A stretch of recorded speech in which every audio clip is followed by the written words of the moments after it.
Imagine your brain as a brand new flash drive. You spent all night until the very morning downloading gigabytes of information onto it for an important exam. And in the morning, it turned out to be completely empty. Familiar feeling, right? Relax, you're not the only one. This nasty feeling when you've spent an eternity studying and your head is just white noise, it haunts almost every student on the planet. But what if I told you that there are people who seem to have hacked this system? We're talking about Japanese students. In our culture, they're almost mythical creatures. It seems that they can remember anything and pass the most difficult exams in the world. Do you think they have some kind of innate superpower or a secret gene of genius? No, they have a system. And today, you and I are going to crack it. The main villain in our story today is a German psychologist named Hermann Ebbinghaus. Back in the 19th century, this guy discovered what we today call the forgetting curve. Sounds like the title of a horror movie, right? And the essence is simple and terrible. Just an hour after cramming, you forget up to 60% of all information. And after a day, there is almost nothing left in your head. Your brain just throws out the garbage.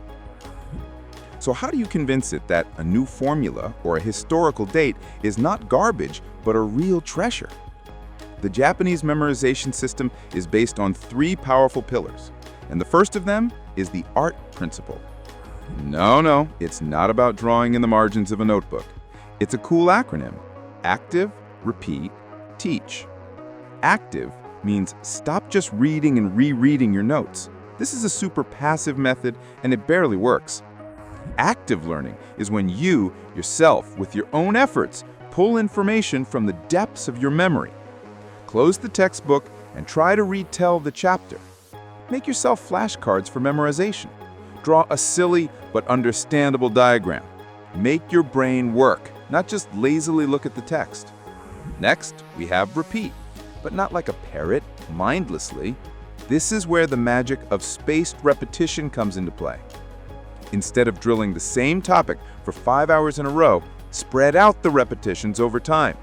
Repeat the material in a day, then consolidate it in 3 days, and the final blow in a week. This way, you send a very clear signal to your brain: hey buddy, this is super important. Save it, please. And finally, my favorite point: teach. This is the most powerful technique of all. It is known as the Feynman Technique. Try to explain a complex concept from physics or economics as if you were telling it to your younger brother who's not in the subject at all, or to your dog. It doesn't matter to whom. If you can explain something very simply, it means that you really truly understood it. At this moment, everything in your head clicks into place.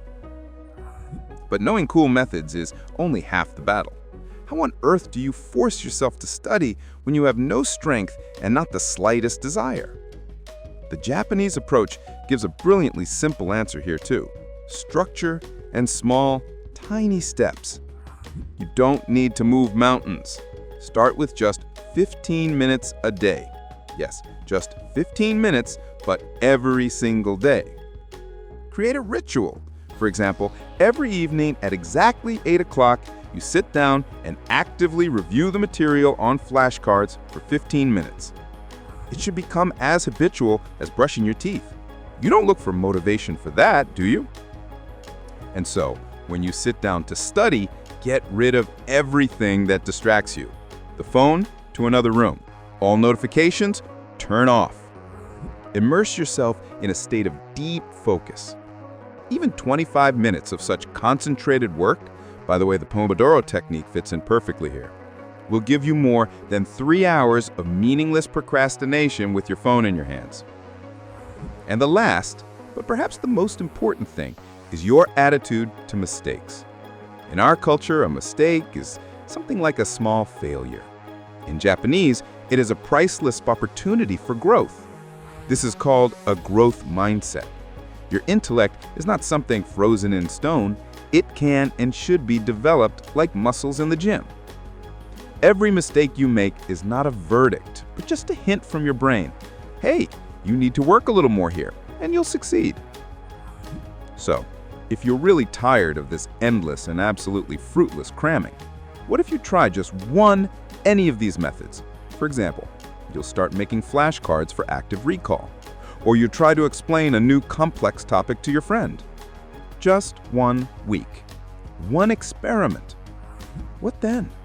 What if your brain is not a leaky bucket that is constantly leaking, but a powerful supercomputer for which you just haven't found the instructions yet?